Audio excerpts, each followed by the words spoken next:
Family media plan کیا ہوتا ہے؟ امریکہ میں بچوں کی جو اسپیشلسٹ ہیں ان کی تنظیم امریکن اکیڈمی آف پیڈیاٹرکس نے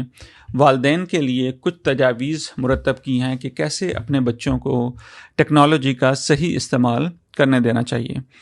ان کا یہ ماننا ہے کہ اگر والدین اپنے بچوں کے ساتھ بیٹھ کر ان سے بچوں سے یہ پوچھیں کہ آپ ٹیکنالوجی میں پہلی چیز کیا استعمال کرتے ہیں اور آپ کو کتنی دیر کے لیے استعمال روز کی بنیاد پہ کرنا چاہیے، تو بعض دفعہ بچے کہتے ہیں آدھا گھنٹہ، بعض دفعہ 1 گھنٹہ، بعض دفعہ 2 گھنٹہ۔ تو پھر والدین کہتے ہیں اچھا یہ 5 چیزیں ہیں جو آپ نے کرنی ہیں، ٹھیک ہے۔ سونے کا ٹائم مختص ہونا چاہیے، اٹھنے کا ٹائم مختص ہونا چاہیے، جو اسکول جانے کا ٹائم ہے، جو ٹیوشن کا ٹائم ہے، جو ہوم ورک کا ٹائم ہے، ٹھیک ہے۔ تو اس کے ساتھ ساتھ کھانے کا اور فیملی کا ٹائم، اور اس کے علاوہ جو آپ کا سوشل کچھ ایکٹیویٹیز ہیں۔ اگر آپ یہ سب چیزیں کر رہے ہو تو اس کے بعد اگر کچھ آپ کو ٹائم ملتا ہے روزانہ کی بنیاد پر تو آپ اس میں ٹیکنالوجی کا استعمال کر سکتے ہیں، بھلے وہ ویڈیو گیم کی صورت میں ہو، یوٹیوب کی صورت میں ہو، جہاں اب کہ اس کا کنٹینٹ صحیح ہونا چاہیے آپ کی ایج کے مطابق۔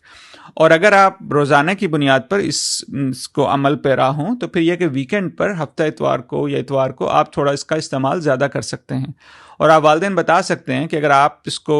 مطلب اس طرح آپ استعمال کریں گے اس روٹین سے اور اس طرح سے، تو پھر یہ کہ آہستہ آہستہ جیسے جیسے آپ کے اگر اگزام ہو جاتے ہیں تو اس کے بعد اگر آپ کے پاس زیادہ ٹائم ہوتا ہے تو پھر آپ اس کا استعمال زیادہ بھی کر سکتے ہیں۔